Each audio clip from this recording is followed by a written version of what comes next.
Are you ready to uncover the truth of Amazon FBA in 2024? This isn't just an overview, it's a deep dive into the real challenges and opportunities that lie ahead. Plus, stay tuned because there's a hidden $50 giveaway in this video. Whether you're an experienced seller or just starting out, this video is packed with insights from the evolution of Amazon FBA over the last decade to the current hurdles in 2024. I'll be debunking myths, sharing real-life examples, and give you the financial breakdown you need to succeed. But that's not all. I've got success stories, strategies for 2024, and predictions for the future of e-commerce. Also, don't miss out the essential guide to thriving in the ever-changing world of Amazon FBA. So watch and learn, and maybe even win. All right, so let's dive deep into the last decade of Amazon FBA and its growth over the last 10 years. So back in 2014, Amazon emerged as one of the biggest game changers in the e-commerce world, helping not just small businesses, but individual sellers who had never sold online. So they've had a rapid expansion and adoption by sellers worldwide, with significant growth in the number of active users and available products. So the evolution of FBA services, including their logistics, storage solutions, and customer service capabilities, have improved every single year. The rise of Amazon FBA as a global e-commerce leader is partly fueled by the success and efficiency of the FBA model. So again, for those of you that don't know, the FBA model is fulfillment by Amazon, which simply means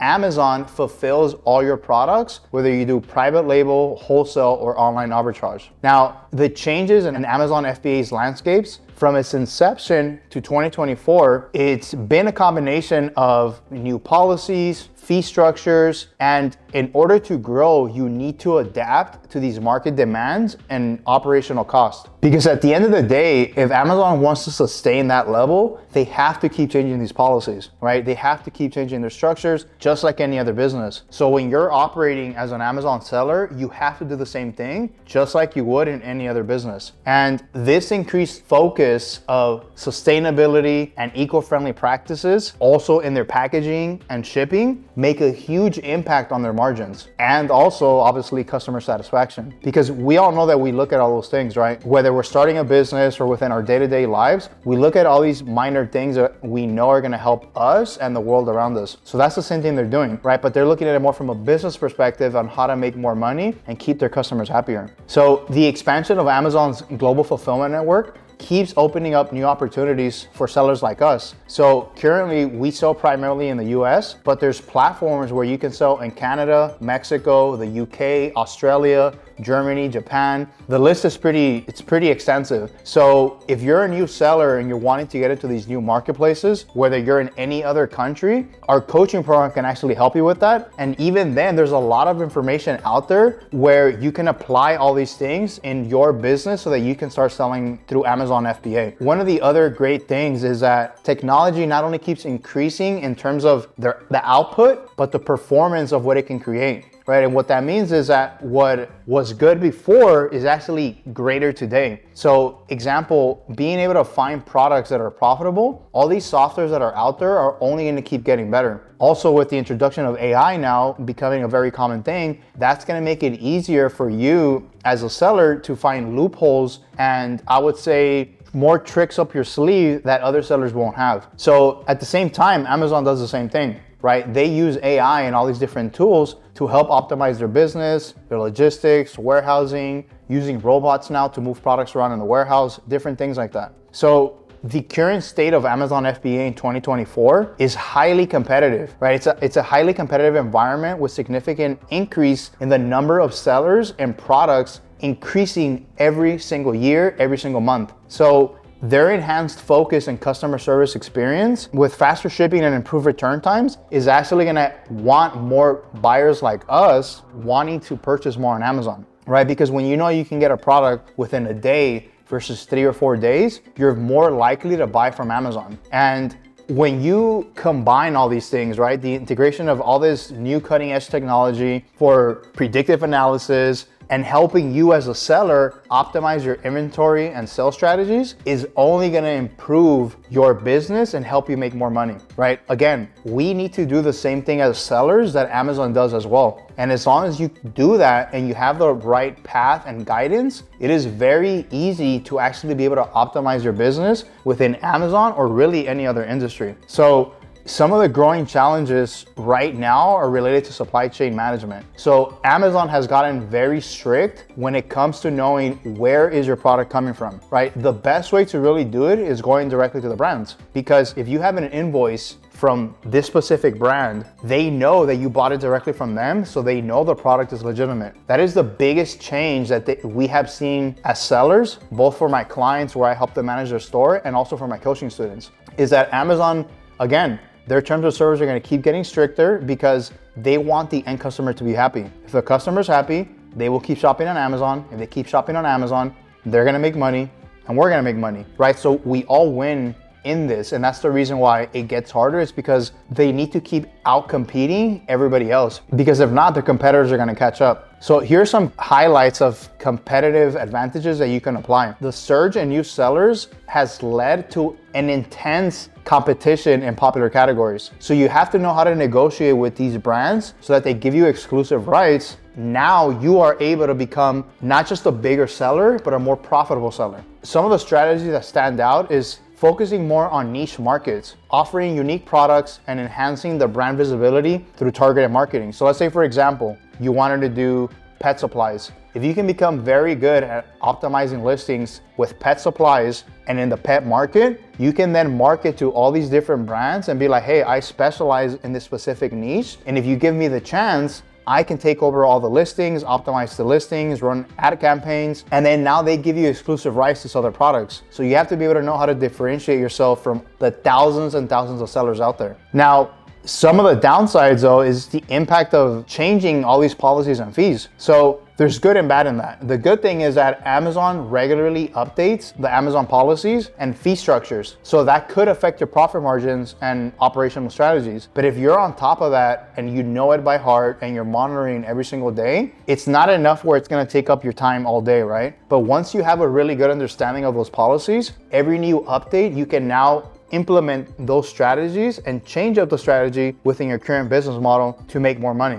So staying informed and adaptable and regularly reviewing these Amazon updates, attending the webinars, participating in seller forums, those are actually very huge. That's where we actually get most of our information, because there's hundreds of people in there who've already looked into this and they know how to apply it. And there's a lot of sellers in these forums that help each other. And a lot of people in our team are actually constantly monitoring those in case we miss things. It's actually pretty easy as long as you're paying attention, doing your due diligence and putting a little bit of time into that specific area. And it's pretty easy to stay up to date. One of the other difficulties right now is supply chain and logistics. So with the current economic climates and lawsuits that Amazon goes through, they again have to keep monitoring, right, where are we getting these products from? A lot of people don't know this, but Amazon has a huge database of all brands, suppliers, authorized distributors, sellers. So they know when you send in a product and you give them an invoice, where it came from, right? That invoice has to connect back to their brand, and it has to be with authorized distributors that Amazon approves of. The other thing that we failed to realize as sellers is that this is also a global impact. There's economic situations happening all across the world that actually affect us as well. Let's look back at COVID. When that affected the entire world, a lot of manufacturers, businesses had to shut down. So supply chains became a huge issue. And having reliable resources of where to find those products or what those costs were gonna be, because there was more demand for it, made a huge impact. So having an awareness of what is going on in the world, where you're sourcing your products from, is very key in being able to become a profitable seller and maintaining that profitable status of,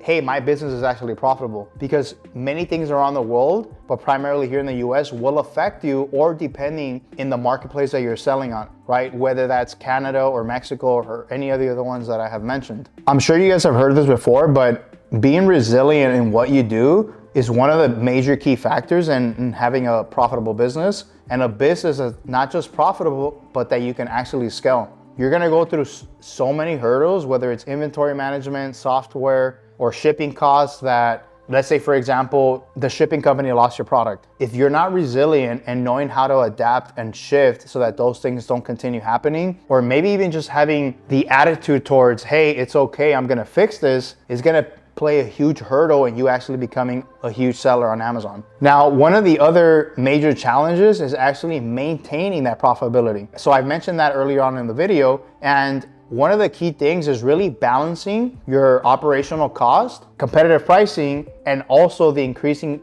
challenging of, hey, there's more sellers, more demand for it. So knowing how to balance that and enhancing the profitability also ties back into streamlining your operation, right? Where can I focus to retain more customers and utilize Amazon Analytics to cut cost, right? Maybe you don't need 3 employees at your warehouse. Maybe you only need 1. Maybe you're spending extra in boxes. Maybe there's different ways of shipping your products out. Looking at all those key areas is gonna, yes, it's gonna take up your time, but it's gonna decrease cost, which in turn is gonna increase profitability. One of the major things in any business is cash flow.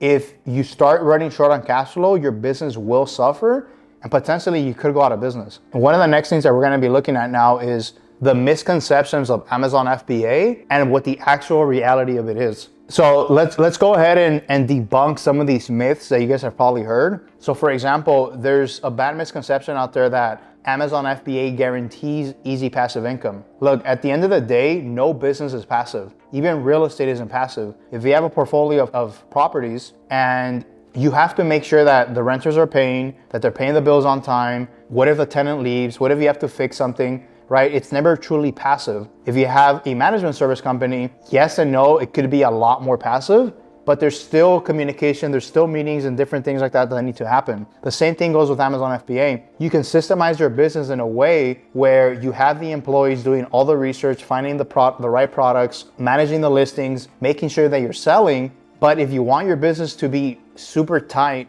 profitable, and scalable, you always have to keep managing that. One of the other things that I've heard a lot is that Amazon FBA is guaranteed for all sellers. Look, at the end of the day, success depends on various factors, including product choice, market trends, and also the way you're marketing. All these strategies play a pivotal role, and if you miss one of those, you could become non-profitable, right? And that goes the same thing for any business. You have to look at all these key things to make sure that you're always staying ahead of everybody so that in case there is a downside, because it can happen, you're ahead of the curve and you can withstand that. So I've been selling on Amazon for the last 6 to 8 years now, been in e-commerce for over 10 years, and I've seen a ton of different people struggle, including myself. For example, when I first started, I actually opened up 2 Amazon stores. What I didn't realize is that you can only have one unless you properly structure it. Both my stores ended up getting suspended, and I was pretty much out of the business for almost a year.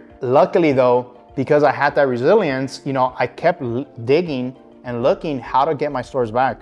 I've also met people who were buying $5,000, $10,000 of inventory, like example, some of my coaching clients, and they were either breaking even or slightly losing money, or they were stuck with the inventory a lot longer. Now, when you learn the proper things and know what to look at, you could end up going from breaking even on all your products to actually increasing your profit margins to up to 10%, 20%, and even 30% in some cases. I've also had students where they've doubled their income from learning the things that they don't know, from not applying the simple business tools, simple business key things that every business owner should be applying. Now, again, we talked about how Amazon FBA isn't as easy as it sounds. So it requires an intense amount of effort and investment to actually succeed. I'm not talking about, $100,000 investment, but $5,000 or $10,000 could be a lot for some people. But as long as you have that investment and you're committed and put in that effort, it all works out, right? It all works out to your end favor if you stay committed to it and have the right guidance. So that's why when you're getting started selling on Amazon or starting any other business, you need to make sure, hey, how much capital am I willing to invest into this with the chance that it might not work out? Okay, great, I got that. Now, how do I make sure that every part of this business is set at a point where I'm actually gonna succeed. So that's where the attention to detail comes. Once you have that in play and you're monitoring every single department, you have to be willing to evolve within Amazon's policies whenever there's changes that are coming into play. This is why I emphasize a lot to some of my clients where I help them manage their store, or even to my coaching students, is that you need to have a lot of resilience in this business. And in reality, if you really think about it, you have to have resilience in any business, because there is no business out there where you are gonna be able to scale it to $100,000 per year or even $1 million a year really fast, right? Is there people that can do that? 100%. But some of the people that are able to take any business to $100,000 per year, they have massive experience and years on their belt being able to take companies from 0 to 100 or even 0 to 10 million. So if you're a new seller starting off on Amazon, like, you need to have that resilience and be willing to commit to it and know that there's gonna be hurdles that are gonna come your way. But as long as those hurdles are there and you have a way out and you're willing to find them, you will get out of it. So now let's break down, what does it look like to get started on Amazon from the beginning with cost, whether it's for inventory, product sourcing, or any other thing. So some of the initial costs are, the main thing is really the capital towards the inventory. That's gonna be the biggest amount of money that you're gonna spend. I would probably say that's about 90 to 95%. The rest is gonna be between using softwares to help you for product sourcing, whether it's to help you analyze if a product is profitable or not, does it actually sell, etc. Potentially, if you have the capital, it's also hiring the right employees, right? Can you hire a virtual assistant overseas that you can pay $500, $300, or $1,000 a month to help you source quicker? Those are probably the two main things, and there is other costs such as marketing, advertisement, and even shipping the products from your warehouse or the brand directly to Amazon. Those costs I normally don't include, only because you usually calculate those within the analysis of if a product is gonna be profitable or not. The last few costs that are usually associated with selling on Amazon tend to be unexpected costs. For example, you end up getting returns because the product is damaged, whether it's Amazon's fault or the shipping or maybe the customer, right? Things like that, or shipping rates maybe increase from one month to the next. Those are always gonna play a role. But overall, if you do the right analysis and picking the right product, the margins are still gonna be there for you to actually make money. So now if we dive a little deeper into the initial analysis, the key things that you wanna look at is, how much margin am I actually gonna make on this product, right? You're gonna look at what are you paying for it, what are you gonna sell it at, and what are Amazon's fees? If those margins are, say, 10 to 30%, that's actually pretty good. But before you buy it, you still need to see, can you sell that product, right? Is the brand gonna allow me to sell it on Amazon? How many sellers are on that listing? How many units are selling per month? Looking at all those things are gonna play a role in what your actual ROI is on the products that you're buying, right? So it's not just as simple as looking at the initial data and being like, hey, this product makes 20%. Great, that's actually a really good start. But if you have a ton of sellers on that listing and it's gonna take you 6 months to a year to sell that product, the return on your investment is actually not that great,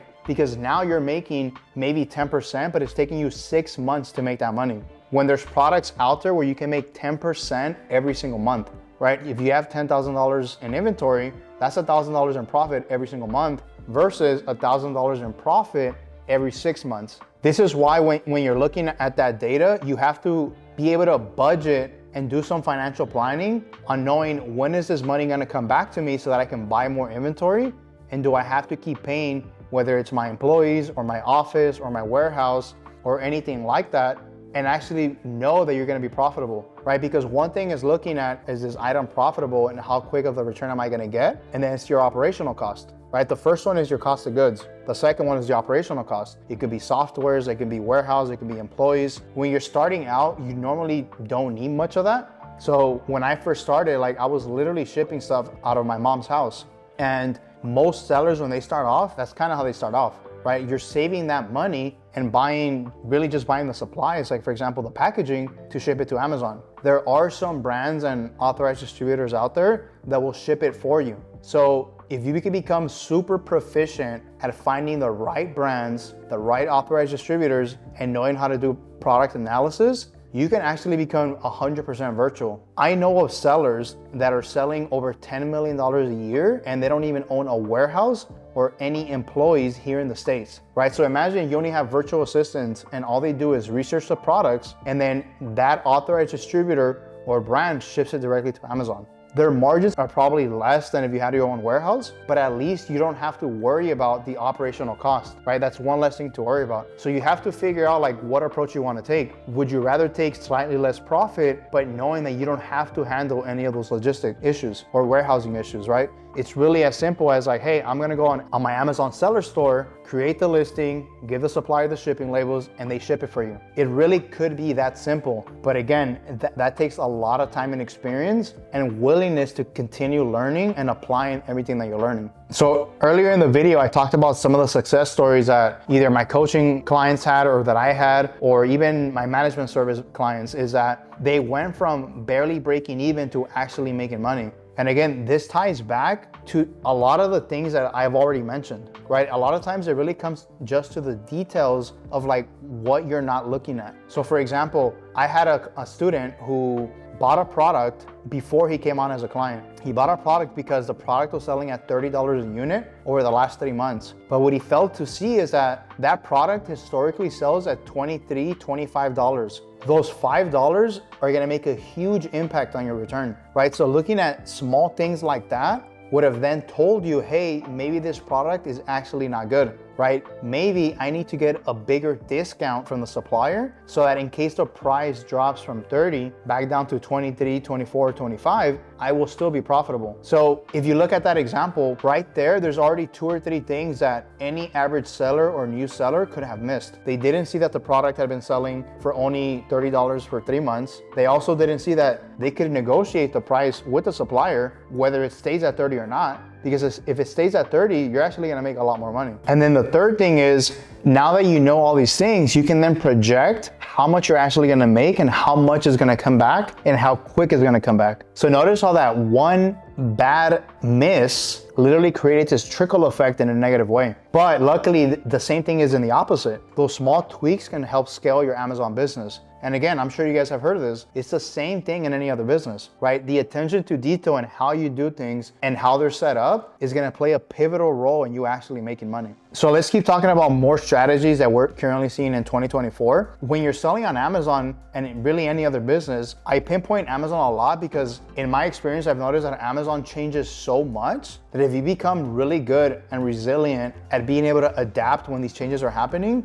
you're gonna become successful. Like there's really no question about that. And the same thing applies in any business, is how quickly can you adapt to these new changes, staying informed, embracing technology, and building a flexible business that, hey, maybe the pet niche product isn't good right now. Maybe I should shift into toys. Or maybe doing both at the same time because you know that in the holidays, toys sell a lot more, right? It's different things like that. Another example would be when I first started, I primarily started doing dropshipping, right? I had to quickly adapt and specialize in Amazon FBA wholesale and online arbitrage because I knew that the way Amazon was set up, dropshipping was becoming more and more difficult. And the same thing is with Amazon FBA wholesale now. It's getting more difficult and less sellers are wanting to jump on because of their fear of all these different things. You have to be okay with that. And that's the biggest thing that I tell my students is that if you're okay with that and you learn to just embrace that change, it's gonna trickle into anything else that you do in your life, right? Whether it's trying to lose weight, starting a new business, maybe you wanna run multiple businesses, you have to be okay with adapting because the world is always changing and it's only gonna change faster. Now, this ties back into now, how do you find profitable products in certain niches, right? It's the same thing. Everything that I've already said before is how do you conduct a market research and identify the trending markets, right? The trending niches that you know, maybe it's based on the holidays, maybe it's in the year that we're in. I don't know if you guys remember this, but back in 2017, fidget spinners became a huge thing. Imagine you had access to a supplier that had these and you had some idea of how to optimize the listing or create a new brand around it. You could have immediately plugged that in and started making money without letting anything else falter, right? If you had an employee that was managing your wholesale side, you could have immediately implemented that, right? So it's knowing when to adapt and when to change so that you can become profitable 100% of the time versus just half the year. Those small changes, again, will make a huge impact in how much money you make. And we all know that if we're not making money, we're not gonna wanna do the business, right? It's the same thing within any industry, whether you're a music instructor or a dancing instructor, or hey, I'm gonna be a tutor, right? If you know that students are now learning a different way, or there's maybe different ways of teaching them, and you adapt and just keep getting better, those students are gonna be more successful. If they're more successful, you're gonna get more clients. It's the same thing with Amazon FBA. If you learn to adapt to the changes that they're making, you will become a more profitable seller. So if you're able to develop a strong identity in your brand as a seller, and you specialize within a specific niche, all these different companies are gonna wanna work with you, right? Even if, for example, you wanted to run SEO and you killed it for your client, you know they're doing really good, what's gonna happen? They're gonna give you referrals, you're gonna get more clients. The same thing goes within Amazon, right? If you can prove to other brands that you know how to manage listings, or that you know how to optimize these specific products on the specific niche, they're gonna wanna work with you because you now have a proven track record. And this is where Amazon's advertisements platform come into play. If you can get really good at product listing, or at sourcing, or optimizing the listing, or at running ads on Amazon,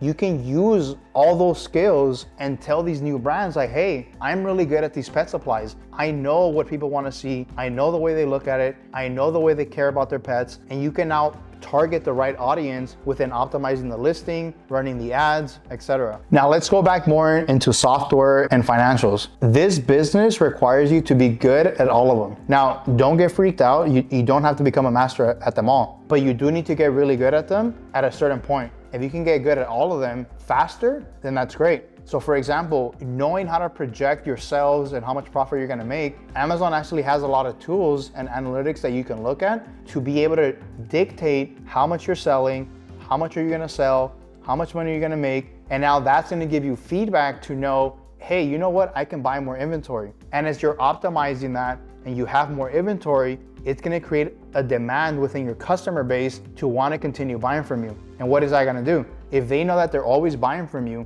and the product is always there, it's always available, they're gonna leave you then positive reviews. And that's a very key thing that you need to be aware of, is that having reviews, not just within the product itself on the listing, but as a seller is also very key, because some of us don't look at that, right? I really only look at the products that I'm buying as a buyer, but I don't look at the seller, but Amazon does. So both reviews on the product and on your seller account are very, very important. As far as Amazon goes in the next 10 years, I 100% believe that it's only gonna get bigger, right? Amazon is still opening up different marketplaces across the world. So even if the US starts getting really hard, you can always specialize in another industry. It's the exact same business model. It's simply just another marketplace. Example, if you were to sell in Mexico or the UK or Australia or even Japan, some of the popular products out there are not the same popular products that are here. But the way you search for those products and the way you search for those suppliers and brands is the exact same strategy. So selling in other marketplaces like Mexico or Canada could be a very good thing for you, because you're niching down in the sense that there's less competition, right? So if you become really good at your craft and you're okay with finding and building your business virtual, you can find suppliers, you can find warehouses, you can find shipping companies that can do all that work for you just through building relationships. So the expansion of Amazon is honestly only gonna continue increasing. Even again, if you stay in the USA platform, which I'm still selling in the USA platform, my students are still selling in the USA platform, that alone is only gonna keep getting bigger. Less and less people are gonna be walking into Walmart, walking into Target. So what are they gonna do, right? They're gonna also optimize their websites for sellers like us to wanna sell in their platforms. So when you become really good at finding these products and knowing where the trend is going, you can apply it with another Amazon marketplace or even a completely different marketplace, right? You can also sell on Walmart and apply the same thing. The evolution of e-commerce is only gonna keep expanding. There's only gonna be more opportunity, and there's only gonna be more potential to make more money, right? Because at the end of the day, we all do this because we wanna make money, right? If we have more money, we have more resources, we can then do the things that we want, the things that bring us joy, things for our family, or maybe even buying a car, right? So these skill sets that you build through the Amazon business, you will then be able to apply to other businesses. You can get involved in this for 5-10 years and then get out, right? You can make a few $100,000 in profit over the next several years and then start something different. At the same time, you can systemize it in a way where if you hire the right employees, you can just have them run it and then you can focus on something else, right? Maybe you realize that, hey, you know what? Amazon is not for me. I'm not really feeling it. I don't like doing the work. But what if you can systemize it in a way where you have 2-3 employees doing all the work for you? Yes, you make less money, but now it becomes somewhat passive. And you can then use all those profits and apply it into a different business, or maybe even just scale that business. Remember, success in Amazon FBA isn't just about understanding the market. It's about adapting to it. It's about being proactive with your strategies, right? From finding profitable niches to leveraging Amazon's tools to looking at the analytics, putting your accounting hat on, right? It's a little bit of everything. And let's not forget the most important part is that going back to the accounting side, financial planning and budgeting to ensure the longevity of your Amazon business is a pivotal tool to learn. You don't have to be a super advanced accounting wizard. You don't need to have a degree in accounting. Simple mathematics and knowing, hey, my revenue is 10,000 minus my cost of the inventory minus my software fees. That is accounting, but it's at a super basic level, but understanding how to do that and getting better at it is only gonna help you, not just in your Amazon business, but any other business that you want to do. So the way I look at it is the future of Amazon FBA and e-commerce is honestly really, really bright. With all these emerging trends and technological advancements, shaping the way we sell and buy online is gonna continue changing. So as you move forward and keep these insights and strategies in mind, don't be afraid to adapt, and even more so, innovate. What do you see that other sellers aren't seeing? What do you see that these brands aren't seeing? Trusting yourself and knowing that like, hey, you know what? There's probably a missing gap right here. This small change could actually make this product sell more. Or hey, asking an extra question to the supplier could give you those bigger discounts. Being okay with thinking outside the box. I wanna thank you guys for tuning into my channel and watching the entire video. If you liked this video and loved the breakdown that I did, please don't forget to subscribe and like this video and share it with anybody else you think will benefit who wants to start selling on Amazon. If you want my free coaching guide on how to get started selling on Amazon, click the link below and you can get more information so you can start selling on Amazon in the next 30 days. Thank you guys again for tuning in. I will see you guys in the next video.